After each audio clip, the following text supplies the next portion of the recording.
nkoze vidiyo eno naye nsaba tugitambuze omukyalo ono Kadaama asobole okuba nti ayambibwa.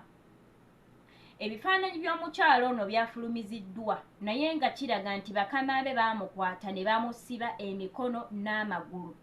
Ate bw'otunuulira embeera gy'alimu si nnungi, kiraga nti n'okulya takola ki? Talya. Ekisinga okukwasa ennaku nti ebifaananyi byalinkinze ne bifuluma naye tewali amanyi mukyalo ono. Amannya ge tegamanyikiddwa, kampani gye yatambuliramu temanyikiddwa, famire ye temanyikiddwa.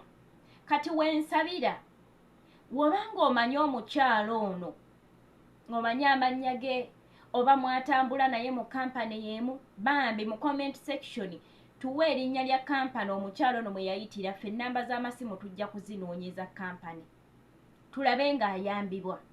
Wobanga omanyi abafamire ye batuuseeko vidiyo eno basobole okulaba muwala waabwe embeera gy'alimu.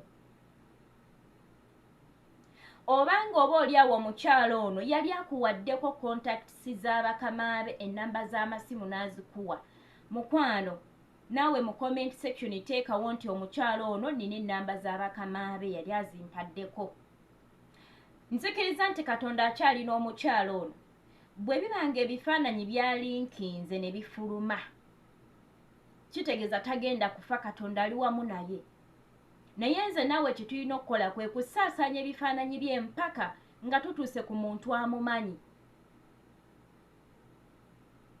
Ngezezzaako okutuukirira omuntu eyapositinze ebifaananyi bino.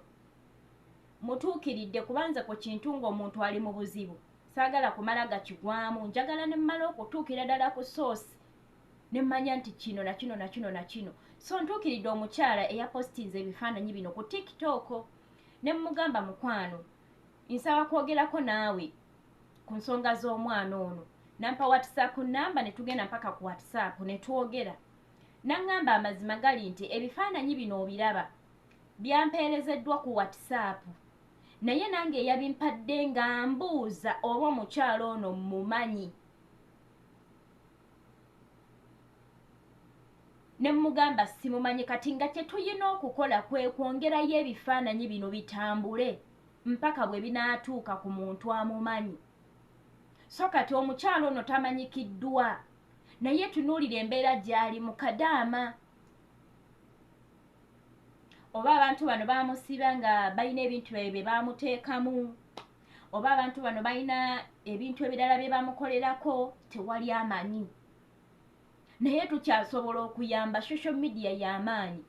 Bw'onootambuza vidiyo eno n'etambula ebifaananyi bino ne bituuka ku muntu amanyi omwana ono, singa tufunayo omuntu amanyi omwana ono ne waaba ogu ng'amumanyi, omukyalo ono agenda kuyambibwa. Kuba bwe tugenda otandikira okulaba nti tufuna information ekwata ku mukyalo ono abe ng'ayambibwa. So bw'onoonnyamba n'ogitambuza ogenda kuba ng'ogasa ettaffaali ddene nnyo ku kuyamba omukyalo ono. Abantu abo abafirisuuti abo balina ebintu nti bye bakola.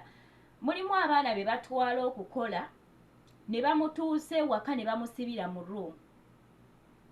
Ne bamusibira mu ruumu nga ye emyaka gye 2 tagenda kukola mulimu gwa waka naye nga bamusibidde mu ruumu. Naye nga okumusibira mu ruumu omwo kitegeeza waliwo ebintu bye baba muwadde either ebimunuunamu omusaayi oba ebimukozesa. Mbabuulire ensi y'eddungu erimu kye bayita amasitaani. Temulaba nti e Uganda amasitaani weegali, naye amasitaani gali mu bantu abeeru.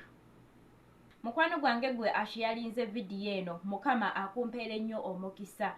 Era naawe mu butuufu akuyambe mu ebyo by'oyitamu, akutereereza embeera.